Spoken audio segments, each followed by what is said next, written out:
I'm wondering if you gentlemen can speak a little bit to the service that the fellows are doing and why that is an important aspect of what Amate House is.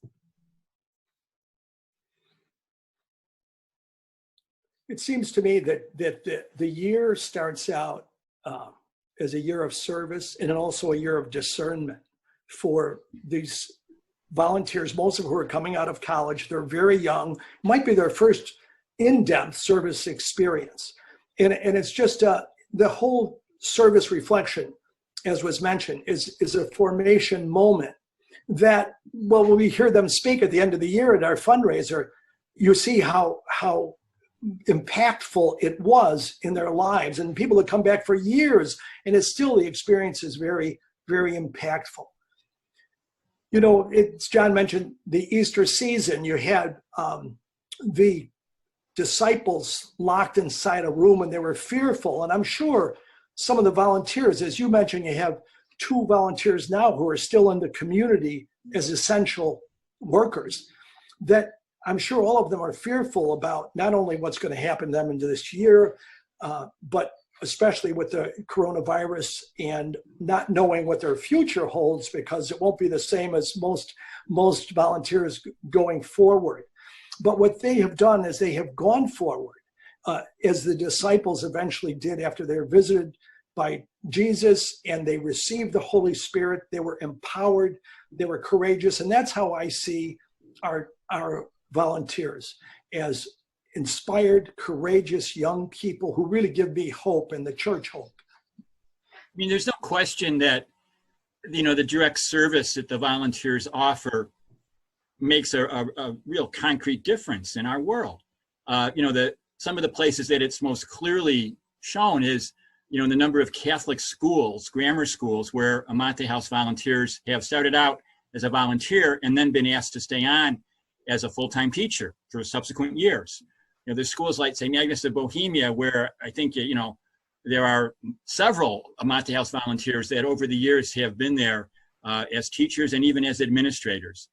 And, you know, what that means for a school's budget as a Catholic school, you know, is pressed, especially nowadays, to keep costs under control, is just enormous. So the work that they do is really meaningful, whether it's in a Catholic institution or some other type of social service venue. But, you know, I think we always thought that the real value of the service was how it would shape the rest of their lives. And the fact that they would take those relationships and kind of bridge that experience with their future communities and their future spouses, their future families. And having been shaped by that experience, go on to continue shaping others in the years ahead. One of the Amate House alumni once said, thought that we should have a bumper sticker that read, Amate volunteer, ruined for life. And there's a certain dimension of that, right? You know, the Pope always talks about one of the big spiritual challenges these days is indifference. We know suffering is happening, but we're a little bit indifferent to it. Like, we got to get on with our lives. And I think the great thing about Amate House is that it helped people not be indifferent. Did it especially, as John said, in schools with young people, and you get face to face with that, and your heart is moved from indifference.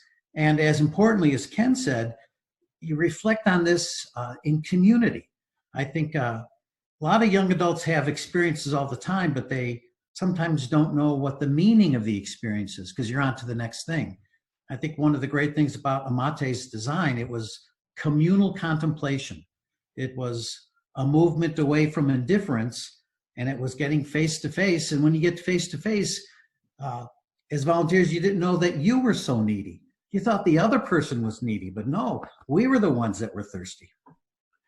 One of the things the founding board established was the focus of Amate House is on the volunteer. It's the service was secondary. It's really on the volunteer in their moment of discernment, their moment of mission, and what it means to them personally. And everybody, I think, who's been through the program, including yourself, Lisa, if you wanted to comment, knows how important that was, and that you're a living example of it. Yeah, I mean, we have over 850 fellows or volunteers that have come through this program and have gone on to do amazing things. Over 90% of our alumni continue to work in the service sector. A lot of those people in healthcare and education and social services. So I would say maybe those alumni were headed that direction anyway, but just personally speaking from my own experience, I would say that the program had a huge impact in keeping me in the nonprofit sector and trying to keep service a part of my everyday life. Like John said, not even just at work, but at home with my family. It's a really important part of how my family lives today. So yeah, it was huge.